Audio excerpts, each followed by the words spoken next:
Good evening, guys. Welcome back. So once again, I'm out here in my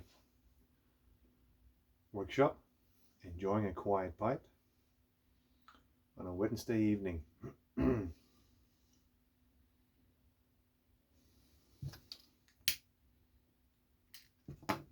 Today I'm enjoying one of my 7Ls. 7L pipes, if you're familiar with the channel, is actually the pipes that I smoke the most. It's not the pipes that I collect, but I really enjoy to smoke them. And this is a 207 straight apple. That is one of the few 7Ls that I smoke that actually are state pipes that I refurbished and enjoy. And it's a mocha finish, like a dark brown sandblast with ebonite stem. So it's quite old, since 7L for the longest time has been making plastic and acrylic stems. I still think they do ebonite on some of their finer one-of-a-kind pieces, like the autograph series and such.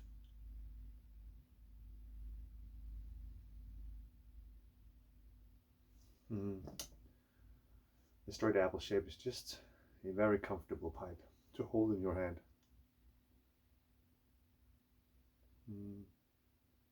And in it, I'm still working on finishing the little bit that I have left from my Stanwell green and indigo kind of aromatic style. It's something that I just got through a trade. A very old open tin that I had remoistured, and it's quite tasty. It's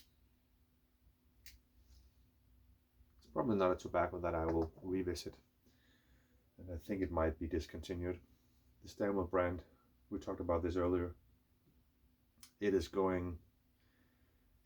probably sooner than you would expect a pipe brand that is going out of production, and I would expect that the line of pipe tobacco that is produced under the Stanwell brand name doesn't really have a future for a long time. We will see.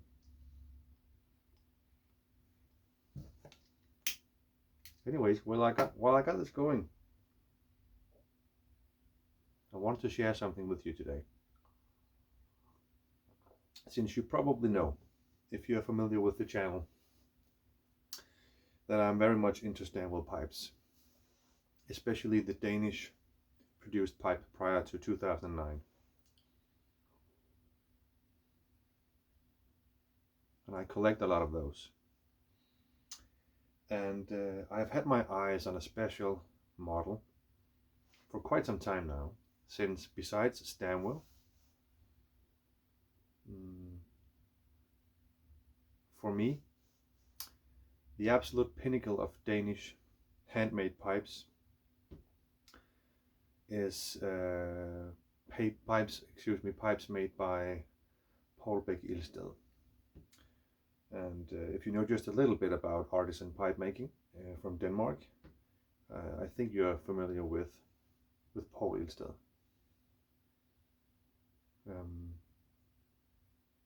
He's passed now, but he made some of the most beautiful work you could ever imagine, and he has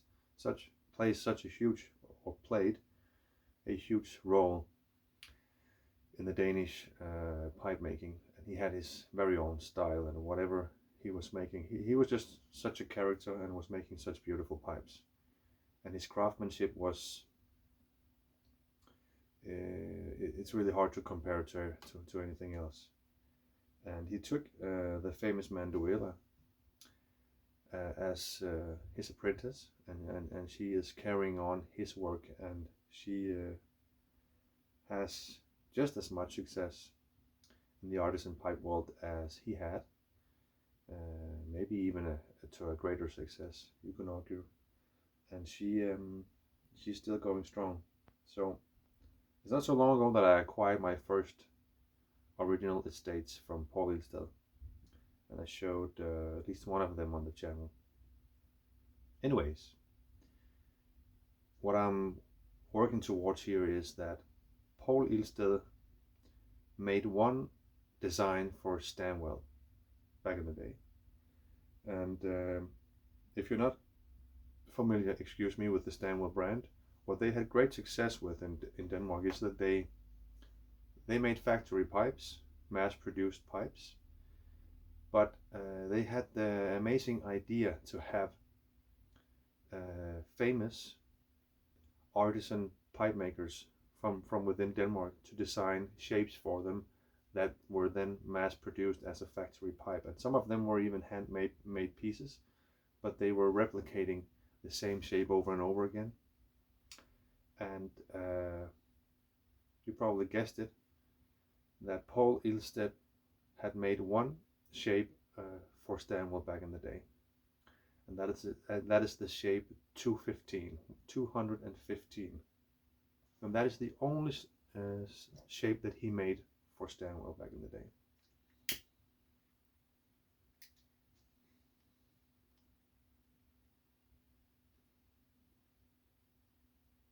So my love for Stanwell and my fascination for Ilsted pipes obviously made me very interested in finally acquiring a Stanwell 215.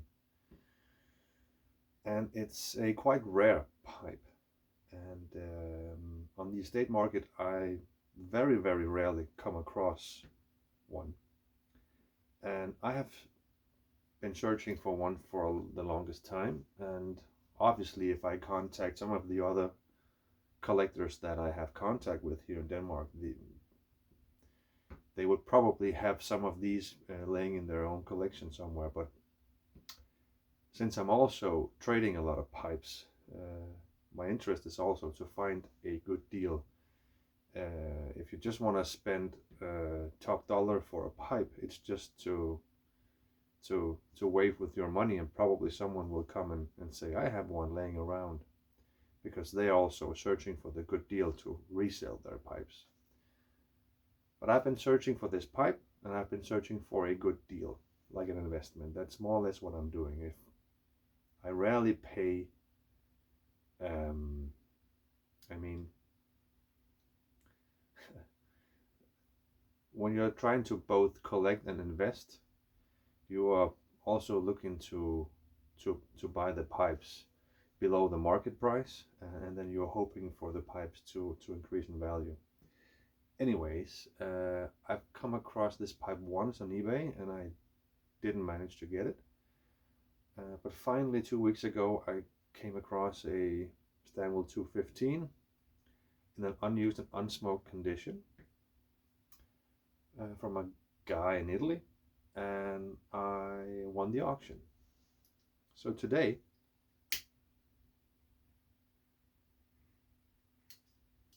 the pipe finally arrived at my door, and as you can probably imagine, I was quite excited to finally have the pipe in my hand.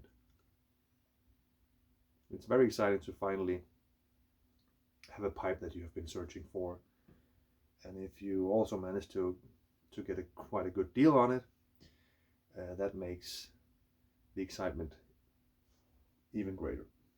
So I will show you the pipe now.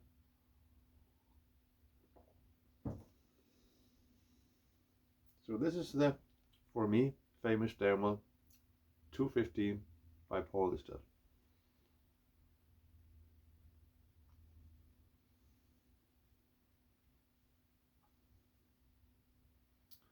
So what makes this a classic Poul Ilsted shape? First of all, the panels and the symmetry in this pipe is very Poul-like. The paneled shank, and I also got quite lucky, because this shape was probably produced in various different finishes throughout the career, the history of Stanwell. They probably made this in sandblasted and different, this is just the shape, and then they had their different lines that come on top of it. So you can have the different shapes from Stanwell be released with different finishes, so to speak. So I'm very happy that this is a polished and smooth finish, because that is what I more often than so really enjoy. And I was very happy to see that I got the pipe in such a good condition. It's in a state, but it's unsmoked and it's new. We have the original coating inside, and we have no dings on it. We have a little bit of dullness on the top of the rim, and I'll probably repolish this, even though it's unsmoked. It is in a state, so it has been laying around for years, and it is just in supreme condition. And what I also was very satisfied to realize is that the piece of briar that the pipe was carved out of doesn't have any flaws. You can spend hours looking at a pipe that you really fall in love with, and this could probably have, you could have made this shape out of a more straight grain piece, but it has some cross and straight grain going, but it has no fillings, which is what I'm most satisfied about. That there was no flaws in the block that were forcing the guy that made this pipe to make fillings on it. And I think the shape was also made for the purpose of 9mm. So this pipe was probably not sold very often on the Danish market, which also makes it rare here in Denmark, because most of the Danish Stanwell made pipes, not the Danish made, but the ones that were made for the Danish market, they were basically all non-filtered. But this very thick shank was fitting perfect for a pipe that was designed to fit a 9mm filter. So I think this was often seen on the German market whenever the pipe came out. I'm not sure when it was first released, but it was in a very short time period, as far as I know, and we haven't seen this pipe released since it came out back then. I haven't come across new releases of this shape. Let me put the pipe here so you can enjoy it while we in the rest of the video. It's very beautiful.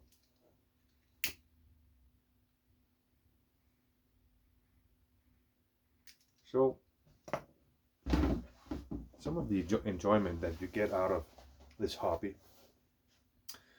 where you also you're finding your own taste and your own niche into this pipe world, where you have millions of different pipes available to you, and the artisan handmade pipe market are actually increasing. I think there's a future where you will see more and more artisan pipe makers pop up, and the more factory mass-produced pipes, they will obviously decrease, because there's less of a market for that, because you will have fewer and fewer pipe smokers. But the pipe smokers that will increase are the pipe enthusiasts, guys like me, that are willing to pay a premium price for the art of pipe making, instead of just buying a smoking tool, what the pipe factories were more or less facilitating. Quality pipes, but cheaper pipes. And that is exactly the explanation why a brand like Stanwell is dying, because they were living off of the world that had a lot of pipe smokers, and they bought a pipe and they smoked that until it was caked up or it looked shitty, and they threw it away and they bought a new one.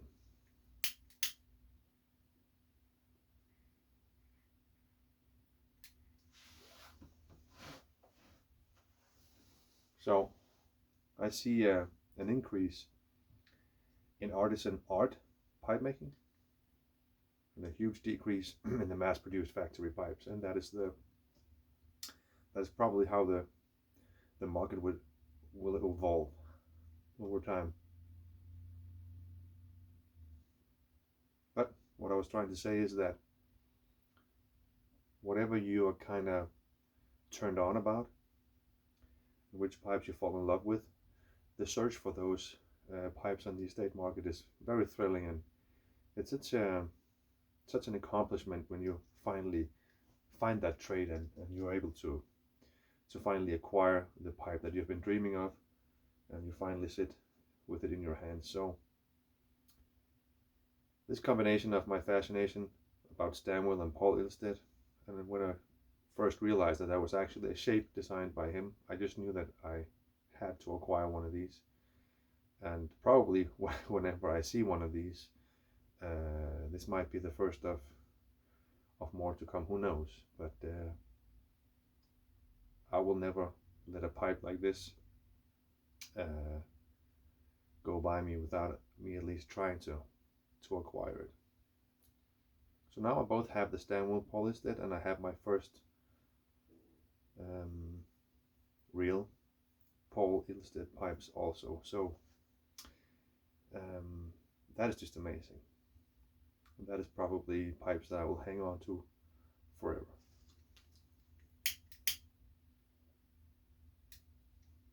Then you might argue, why don't you smoke the pipes? Because you could combine the fascination and the love relationship with that pipe design or that pipe maker, and combine that with your enjoyment that you get out of smoking the pipes. So why don't you enjoy the pipes? And I sometimes wonder exactly that. Why don't I do that? I just feel like I'm kind of degrading the value of a very fine pipe that I have in my collection if I'm smoking it.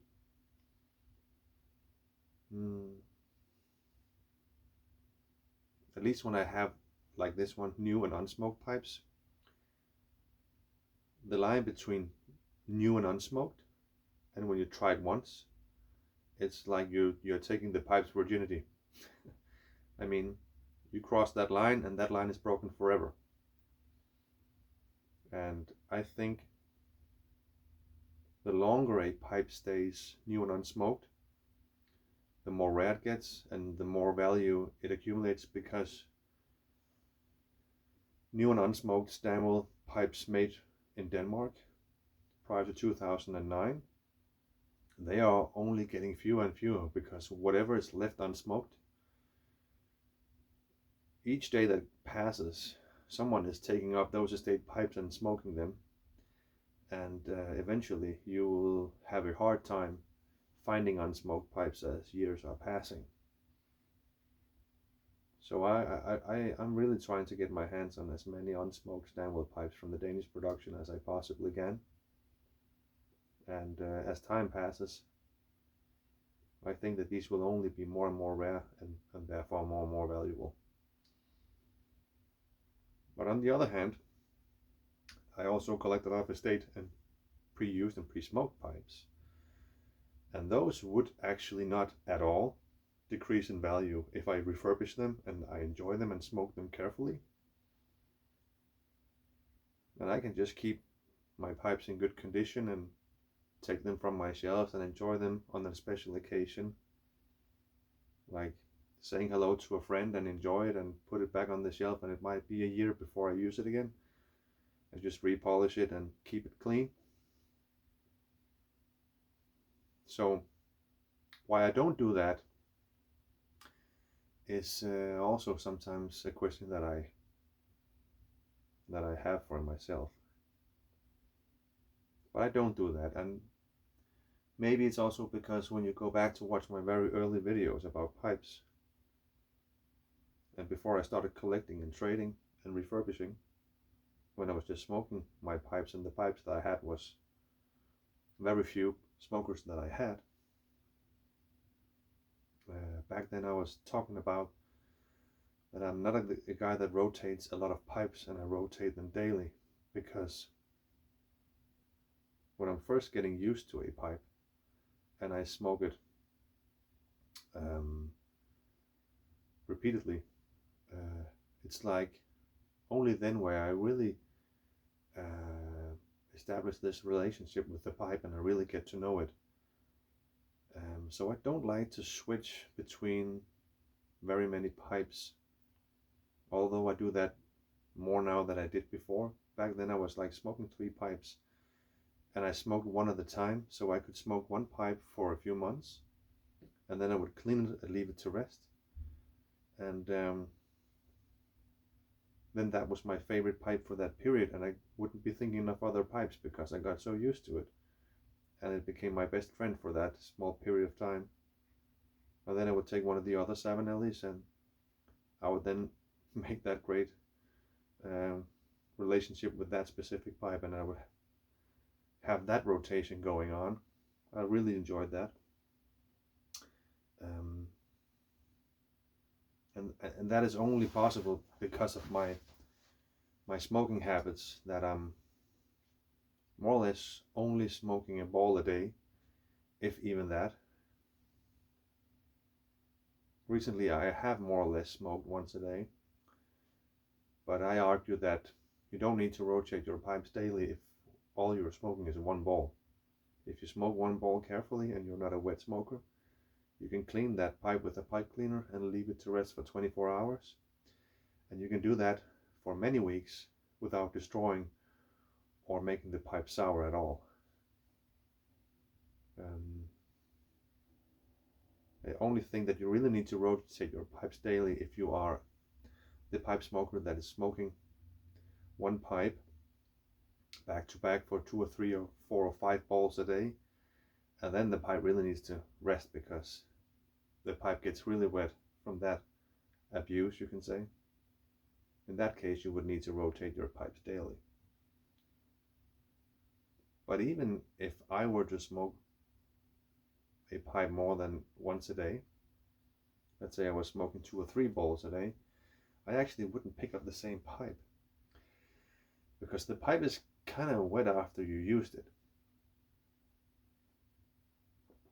And I don't feel it's enjoyable to pick up a pipe that is kind of moist already. I like my pipe to be bone dry when I'm filling it with tobacco.